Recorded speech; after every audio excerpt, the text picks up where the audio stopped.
Electoral integrity will be at the forefront of the 2024 election, and with less than 5 months to go, voters are rightly concerned. A new poll out from Rasmussen shows 66% of likely U.S. voters are concerned that the outcome of the 24 election will be affected by cheating. That includes 40% who are very concerned. Also in that poll, 44% of voters say it's likely that many electronic voting machines are connected to the internet. This poll comes at a highly peculiar time. Puerto Rico's Elections Commission this week said it's reviewing its contract with Dominion voting machines. That review comes after hundreds of discrepancies were discovered following the island's heated primaries earlier this month. Marxist AG Merrick Garland may be the most protected man in America after Joe Biden. An internal DOJ memo arguing Garland should be protected from prosecution for contempt of Congress. So Steve Bannon, Peter Navarro, and the rest who defy sham subpoenas by illegitimate committees, well, their fate's in the wind. Garland is shielded. Our guest today has a new report out at his watchdog group, the Government Accountability Institute. Peter Schweizer says Merrick Garland is allowing attorneys to take advantage of their clients in the long ongoing Camp Lejeune litigation. And now here with us is Peter Schweizer. And Peter, I want to start with this new report on coming out from Merrick Garland about the Justice Department on these ads that we're all seeing and the exorbitant fees that some attorneys are charging. What's behind all that? Yeah, so a lot of us have seen the Camp Lejeune ads, and these are instances where, of course, U.S. military personnel and their families who were stationed there ended up being poisoned because of water there that was poisoned. So they were certainly victimized, and they're showing that they had medical problems that resulted from this. There's a settlement that's been reached. The problem is that these ads are being run by law firms and law groups, and they are taking 60% fees, lawyer fees in some cases on these settlements. So these soldiers and these Marines and others are being victimized a second time. So the question is how did this happen? It happened on two levels. First of all, there was an effort when this legislation was passed to put a cap on fees. That was stripped from the legislation primarily by lobbyists, including the former chief of staff of Nancy Pelosi, who fought that restriction. But more recently, Merrick Garland, the attorney general, could do something about this. There's a Department of Justice guidance that says that in these particular cases, lawyers should not be taking fees more than 25%. They are clearly doing so now, but Merrick Garland has done nothing about it. And the reason is when you look at some of the law firms that are taking in the largest fees and making the largest amounts of money on this, these were the actual lawyers who were pushing for him to be appointed attorney general and also pushed for him to be put on the Supreme Court back in 2016. So it is absolutely back scratching taking place between these trial attorneys and Merrick Garland. And the victims, of course, are the men and women who serve their country and our family who are stationed at Camp Lejeune, who are trying to get a semblance of justice. And it's basically being taken away by these trial attorneys and their law firms. Is there anything that you think will likely be done about this? Because it's outrageous. As you say, they're victimized twice. It is. Well, certainly Congress can revisit this and pass legislation capping fees at 25%. The second thing we're calling on is for the congressional committees, including House Oversight and the Senate Committee of Investigations. I understand Republicans are in the minority, but to call for subpoenas to DOJ to find out how this situation happened, who jerry-rigged it at DOJ, and who did Merrick Garland meet with and when did he meet with them in terms of these law firms or others that are involved in this legal heist that's taking place for these people that were victimized at Camp Lejeune? Well, it's been a busy time for Merrick Garland, the Department of Justice. They've declared that he is, in point of fact, above the law and cannot be held in contempt by the United States Congress. They have also held that none of the prosecutors, whether federal or local, whether it's Alvin Bragg or Fannie Willis, and the special counsels have been working together, conspiring to go after and prosecute and persecute Donald Trump. So they've wiped the slate clean here over the last 2 weeks. Where in the world do you go in the Justice Department to find somebody who makes sense? Yeah, it's very, very hard to find, Lou. And look, here's the bottom line. This is all about the power of the purse string. I don't say this very often, but what would Democrats do? If these roles were somehow reversed, what Democrats would do on Capitol Hill is say, guess what? We are not going to fund the Department of Justice until you comply with the subpoenas that we submitted to you. That's really the next step. It's really, I think, up to Jim Jordan, the people on the Judiciary Committee. That's, of course, where funding for the Department of Justice is approved to step up. Because what you have is really a test of the branches of government. None of the three branches are supreme. The judicial branch is not supreme to the executive or the legislative. They are all co-equals. And if Congress is trying to exercise legitimate oversight, which they are, they have a right to ask these things from the Department of Justice. The only reason the Department of Justice is not sharing this information, whether these are the Joe Biden tapes of his interview with the special prosecutor, or whether it's correspondence related to their discussions potentially with Alvin Bragg or with Fannie Willis, the only reason they're not turning it over is not because it's going to violate anybody's rights. It's because it's potentially deeply embarrassing. So they are engaging in a political exercise, and they shouldn't be doing that. And Congress has to call them out for it. I am one, Lou, that lots of times has called for congressional investigations. We need those. But when push comes to shove, sometimes you need to use the power of the purse and go further and say, guess what?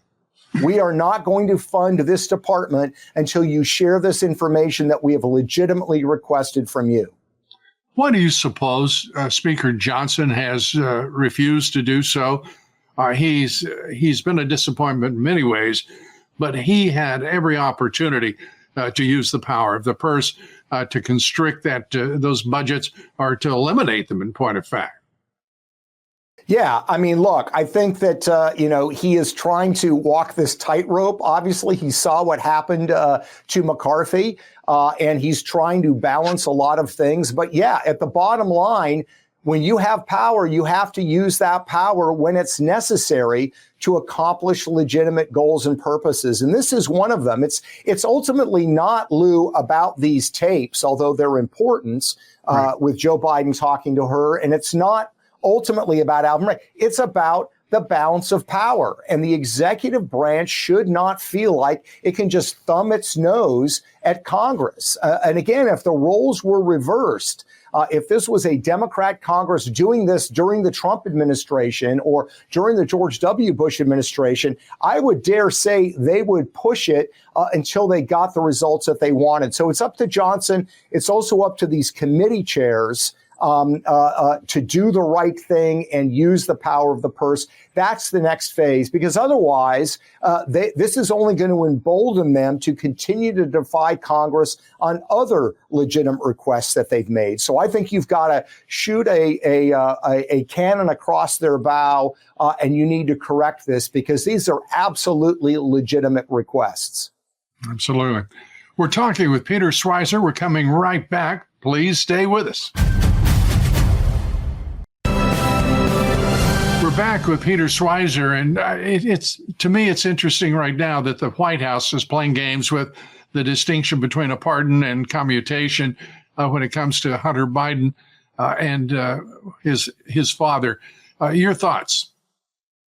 Yeah, certainly they're playing word games, Lou, but I would also add, I mean, everybody seems to be accepting Joe Biden's word when he issued this statement that he's not going to pardon Hunter Biden. He has lied, and I don't use that word loosely. He has lied repeatedly when it comes to his son, Hunter Biden. Let's remember, I mean, he told the American people Hunter had not received the dime from China when in fact he had received millions from China.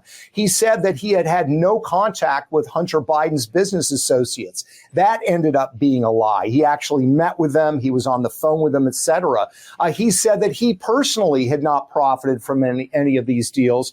We now know, of course, from the House Oversight Committee that he received hundreds of thousands of dollars. So I don't take at face value that he's not going to pardon Hunter Biden. I think after the November election, whether he wins or loses, I would not be surprised if he decides in the name of, fatherly or paternal love, that he's going to pardon Hunter Biden. I think that's absolutely something that we should expect him to do. And again, the Democrats have said repeatedly, Trump does not accept the edicts of the judicial system on these sort of trumped up charges that have been brought against him. What the Biden campaign has done is sort of passively aggressively say that they accept what the court has done. But clearly there are murmurings that they don't accept it, that reports from Politico that Joe Biden thinks Hunter Biden is a victim here. So they don't accept these verdicts. I think they're doing things for PR spin on the public surface level, but I would fully expect him after the election, win or lose, that he is going to pardon Hunter Biden. And the problem is the criticism of the press probably will be muted. They haven't called him out on the other things that he has lied about regarding Hunter Biden, his personal profiting, et cetera. So I would expect him to believe that he's going to get away with it with minor criticism from the mainstream media. Yeah, minor, if any. The absurdity of all of this is frankly overwhelming because Joe Biden has gamed everything he's ever touched. There's nothing about him that isn't circuitous, that isn't deceitful, you name it. He comes out and he says, well, the reason my son got convicted is it's a weaponized justice system. I mean, scratch your head over that one. I mean, they have no shame and they play every game that they can imagine and they conjure pretty well. They do. And look, they don't get called out on it anymore. I actually saw an old video clip online from, I think it was ABC News, calling out Joe Biden, then Senator Joe Biden, during the '88 presidential campaign, calling him out for his repeated lies. And it was a brutal, hard-hitting investigative report by ABC News. Well, where is that kind of reporting now? I don't see it anywhere. I mean, the lies haven't stopped. In a sense, the lies are worse. The lies that we associate with Joe Biden in his past relate to, padding his resume, claims about law school and, his great academic successes, which weren't actually there. What he's now lying about is these massive conflicts of interest, these massive efforts of influence peddling, and the flow of tens of millions of dollars to his family. And yet the media doesn't call him out on it. It's really, really remarkable. When I look at the shaky state of the American Republic, certainly you look at what's going on in government, but the biggest concern is we don't have a mainstream media that will do anything other than report on scandals faked and imagined on one side and ignore real scandals on the other side. And if that's the media that you have, that is the bulk of the mainstream media that most people listen to, you do not have an independent watchdog on our government officials anymore. And when you don't have that, they are going to push the envelope of what they can get away with. And that is certainly what Joe Biden is doing. Joe Biden, they're no longer simply a crime family. These are such lowlifes. They're a slime family as well. It is the perversion, all of it documented, not all of it, but at least what we know has been documented. It is really ugly to watch this and to see the acceptance, as you point out, in the national corporate media. And the only thing that one can imagine is their corporate masters of those news organizations are laying out the agenda. And it's not an agenda that is in any way pro-America, pro-Americans, pro-American family. It's just disgraceful what we're witnessing. And the watchdogs seem to be, with your notable exception, absolutely silent. Yeah, you're right, Lou. I mean, here's the good news, although it's not, news that any of us think is ultimately healthy. Is the good news is these mainstream media outlets are paying a massive price for the bidding that they are doing. Their ratings are way down. Their credibility is way down. I saw a survey done by a legitimate pollster that faith in the mainstream media is actually lower than Congress. I mean, Congress is like at 19%. And that's left, right, and center. So by doing this, by kind of carrying water for certain political figures or for the political establishment, these news outlets are totally trashing their brands. I guess they don't seem to mind it because they keep doing it, but they are bearing a price for it. And I do think the rise of independent media, again, left, right, and center. I mean, there are some left-wing news websites out there that I don't agree with everything they do, but they also actually do some good reporting that you're not going to see in the mainstream media. So that's where the future of media is. If we can get past the issue of big tech censoring of these independent news outlets, which of course is a big challenge, there is a future and there are alternative sources of information out there as these mainstream media outlets continue to see a decline in their ratings and in their reputations. Yeah, it's truly a crisis. Cord cutting, streaming, all of these pressures, and then the socio-political influences right now, as you say, depressing their ratings. And their circulation as well.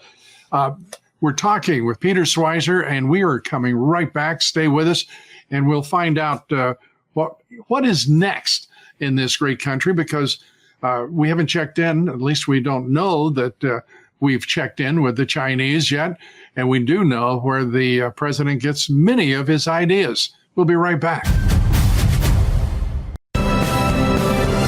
Back talking with Peter Schweizer. And Peter, it seems to me that the corporate America right now is in a dramatic shift, where the president of the United States meeting with some of the top CEOs in banking, in business, and they are coming to him. He's not going to them.